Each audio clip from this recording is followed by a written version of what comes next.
This season I experimented with growing a new crop, right? And it's very closely related to the eggplant, but it is a different species. And it is referred to as the garden egg, right? Or some other names as well, like the bitter tomato, pumpkin on a stick, and we'll get into all that. But this plant has been a very interesting one to grow. The fruit is very versatile in how you can use it. The plant looks really cool. The fruit has like a high ornamental value as well. And so there's a bunch of cool stuff going on with it. And I want to introduce you to this plant and the different things that it has to offer in this video. So here with the Ethiopian eggplant, we have a bunch of different names, right? We have the pumpkin on a stick, we have the garden egg, and the garden egg comes from certain varieties of this plant that the fruit was actually like small and like white and kind of oval shaped, so it looked a lot like a chicken egg. And then we also have the bitter tomato, because when this plant, when the fruit fully matures, it turns red, right? And it looks a lot like a tomato, and the taste is kind of bitter. So there you go. And then of course we have the Latin name Solanum aethiopicum. Of course, the Ethiopian eggplant is a relative of the true eggplant, right? But it is in a different species, so it's not a true eggplant. But it is, of course, therefore in the nightshade family. So that's of course also where we get potatoes, tomatoes, peppers, all those types of things. This plant is up here in these temperate climates, zone 6 to 7, and any further north, we want to make sure that we are starting these plants indoors, right? Because they take some time to get established and to grow before they actually begin to produce fruit. I usually start these plants in February to early March, so I'll start them indoors. I used the wine cap mushroom substrate and had a lot of great success with that this year. The fruit is edible. It's also bitter, so the first time you taste it, it might not seem like it should be edible, but there is like a bitter undertone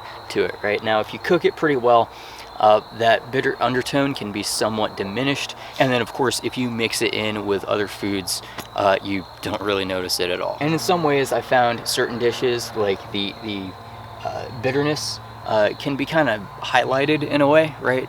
In some cultures, like maybe some that we might be very well acquainted with, the bitter taste is not as highly esteemed as it may be in some other cultures, right? Or as accepted. But I've come to like this fruit.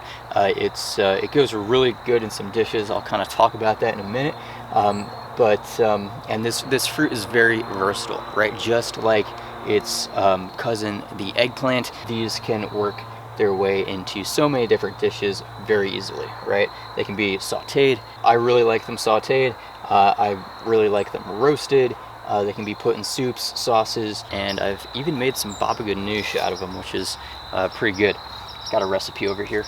But when I roast them, what I'll do is I'll take the fruit and I will actually cut it in half, and I will cook it, kind of like simmer it in like a little bit of water and a little bit of oil.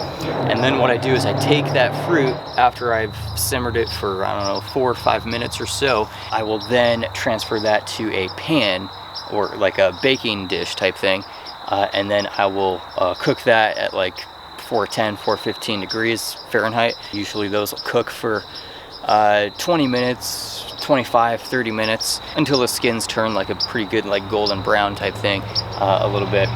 And you know, you can kind of do that to taste too. Like you know, if they're roasted for a good amount of time, that will also cut down on the bitterness and make them pretty good. And I wonder too, even at that stage, once you roast them, they might be like a pretty epic addition to like a hummus or something like that. I haven't tried that specifically yet, but it's been in the back of my mind. And then of course the fruits do have an ornamental appeal, right? They have a pretty beautiful striped appearance, right? That can be that can really kind of stand out. So you know, they can be used in different dried arrangements or different types of like fall table settings or something like that. They really blend in with that type of ambiance. These plants are also drought resistant, right? They have the pretty big leaves, but the leaves are also a little fuzzy.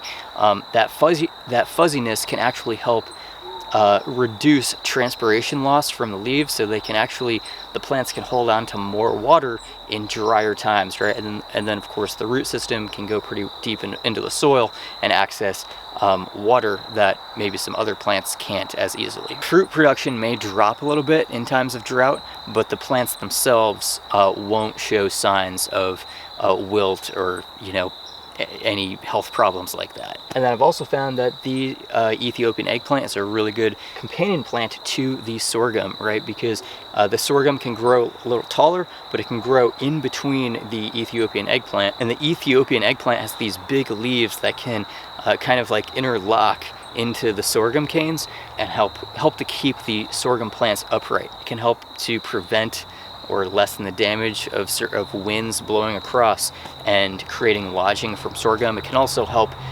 to protect, to some degree, rabbits from bending the sorghum canes down to eat the grain. So some potential challenges, or maybe cons if you want to call them, about the Ethiopian eggplant. Taste, you know, is kind of subjective. I've really come to appreciate that bitter taste, but initially when I tried it, I thought that was a problem. But these fruits are supposed to taste a little bitter, but depending on how you cook them, that bitterness can be minimized or can be worked into different dishes that really bring out a good, wholesome flavor. Long season. So this plant is also a long season plant, right? What I mean by that is that you kind of have to start it early indoors, like I said earlier, and it's going to take a while for fruit production to happen. What I found is that the plant may start pumping out some flowers in like late June, early mid-July or so, and fruit production might be kind of scant from that point until about August, the beginning of August, and then all the way through until frost, right? Which here is sometime in like mid to late October, usually, right? But once it hits August, the plant really starts pumping out fruit, and like a lot of fruit. So it's really like 2.5 months or so of like really strong production, but the whole previous part of the plant's growth is really just that, it's growth, right? It's not really so much production. The other challenge I've had is with insect pests, right? We do have some flea beetles, and we also have some false potato beetles, right? And the false potato beetles, I've actually found a type of predatory stink bug. Actually, I observed going after the false potato beetle after a few months of damage, and so that was really an epiphany for me. That was really cool to see. The flea beetles are a bit of a challenge, right? They will like put little like holes in the leaves, but overall they haven't killed any plants. They haven't seemed to like seriously detract from the growth of this plant yet. So they're there, they cause some damage, they may reduce the plant's photosynthetic potential in some ways, I don't know, but they haven't seemed to be really detrimental to the plant, so it hasn't been a huge concern for me, but it's something to be aware of and to monitor. I also noticed that some of these plants, or some of these fruits, can have some blossom end rot, right? So that's basically where, you know, there may be a lack of availability of calcium, and so the ends of the fruit, like the base, the bottom ends of the fruit will kind of get scarred.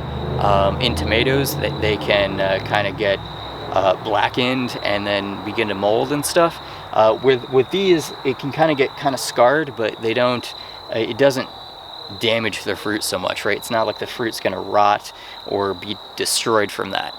It's just, you know, aesthetic appeal might be reduced a little bit, but it's not really too much of a problem in and of itself. But this fruit is still totally edible like that. And then, so what I did with this baba ganoush, it ended up just being a total experiment, and it worked out really well. I just did a simple hummus recipe where I'm adding in the 2 tablespoons of tahini, you know, some olive oil, a clove or 2 of garlic, of course some lemon zest, that's really good in there, and then you can also add in some juice from a lemon as well.